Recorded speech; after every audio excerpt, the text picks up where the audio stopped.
الرحیم۔ ایران سے ایک بارڈر ہے ہمارا 250، وہاں سے کیا سمگل ہوتا ہے یہ جان لیں۔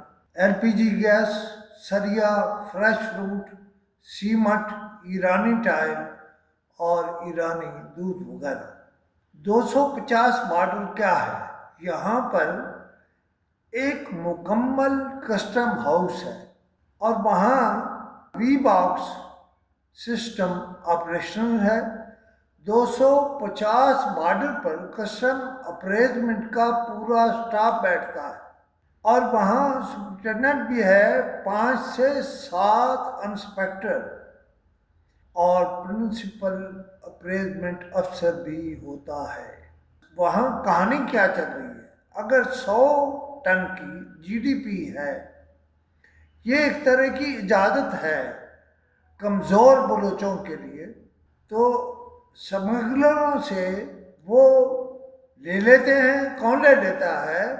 بڑے بڑے سمگلر، اور 20 سے 40 ٹن کا صرف ٹیکس لیا جاتا ہے، باقی چھوڑ دیا جاتا ہے۔ اور ایسا بھی ہوتا ہے کہ ایک جی ڈی پر 4 سے 5 گاڑیاں بھی کلیئر ہوتی ہیں۔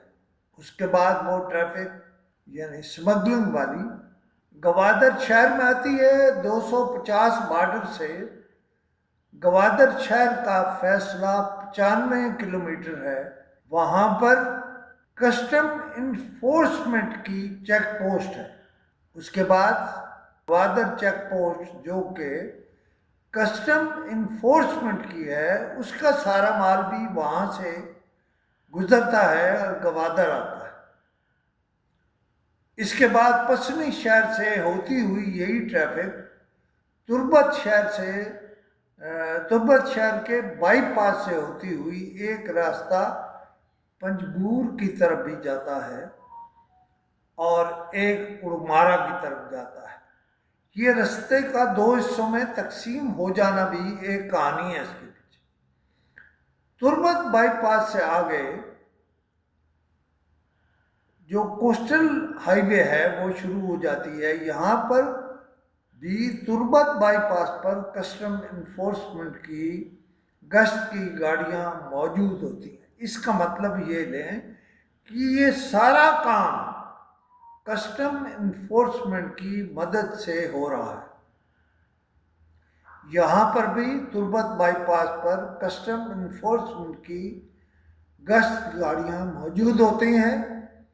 تربت سے ایک راستہ ایران بارڈر کی طرف جاتا ہے جس کا نام یعنی یہ 250 بارڈر کی طرح یہاں چھوٹی سمگلنگ بھی ہوتی ہے، مگر میری اطلاع کے مطابق یہ مقدار میں بھی کم ہے۔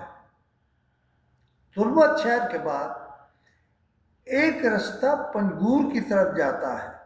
پنجگور سے 15 منٹ کے فاصلے پر کسٹم انفورسمنٹ کی ایک اور چیک پوسٹ ہے جو کہ 4 سے 5 ایکڑ پر ایک دفتر ہے جو بنا ہوا ہے۔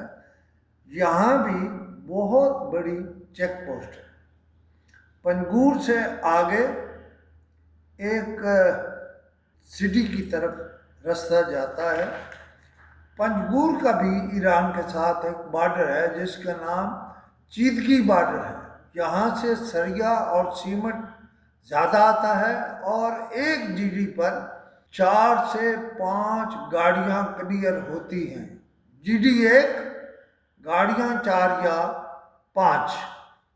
پنجگور کے ساتھ چیدگی بھی اپریزمنٹ یعنی کسٹم اپریزمنٹ کا دفتر بنا ہوا ہے اور کسٹم کا ایک ڈی سی وہاں بیٹھتا ہے، وہ اجازت نامے بھی دیتا ہے، لیکن یہ اجازت نامے ایک گھپلہ ہیں، ایک لوٹ مار ہے، ایک تباہی ہے۔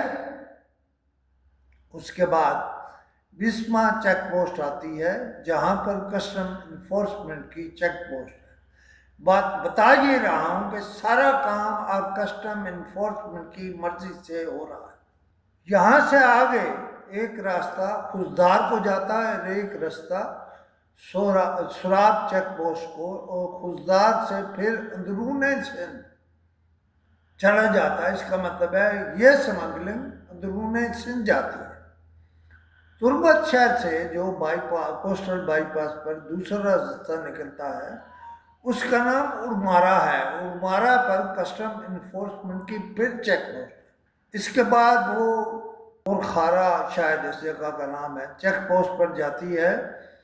یہ مین چیک پوسٹ ہے اور اس کو 0 پوائنٹ کہا جاتا ہے. کوئٹہ سے بھی جو ٹریفک آتی ہے اور جو 250 تربت اور پنگور سے آتی ہے تو وہ یہاں سے گزر کر ہب اور شہر اور کراچی جاتی ہے. یہاں پر کسٹم انفورسمنٹ کی ایک بہت بڑی چیک پوسٹ ہے, یعنی خرابی کی ذمہ دار اب انفورسمنٹ ہے.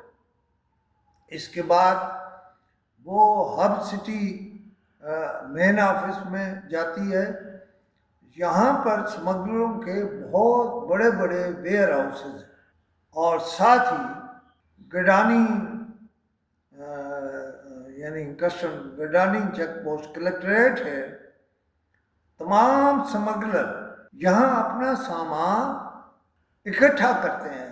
اس کا مطلب یہ ہے کہ سب کچھ ان کو پتہ ہے اور وہ ان کے پردے کے نیچے ہی کام کر رہے ہیں. اس کے بعد وہی ٹریفک کراچی میں داخل ہوتی ہے اور کراچی میں داخل ہونے والی چیک پوسٹ اور یہ جوائنٹ چیک پوسٹ ہے اور یہ تمام تر 250 بارڈر سے کنٹانی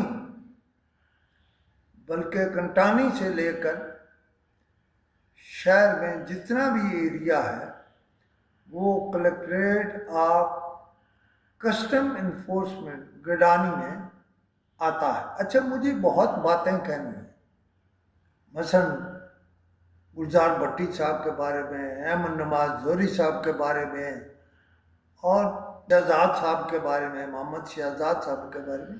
یہ انشاءاللہ اگلے پروگرام میں آپ دیکھیے گا. اگر آپ کوئی وضاحت کرنا چاہیں, کوئی چیز آپ سمجھ رہے ہیں میں نے غلط کہہ دی ہے, آپ ضرور مجھ سے رابطہ کیجیے گا. میں ہر ایک کی بات سنتا ہوں اور اس کے لیے نمبر ہے جس پر واٹس ایپ بھی بھیجے جا سکتا ہے 0333 511 7769. خدا حافظ.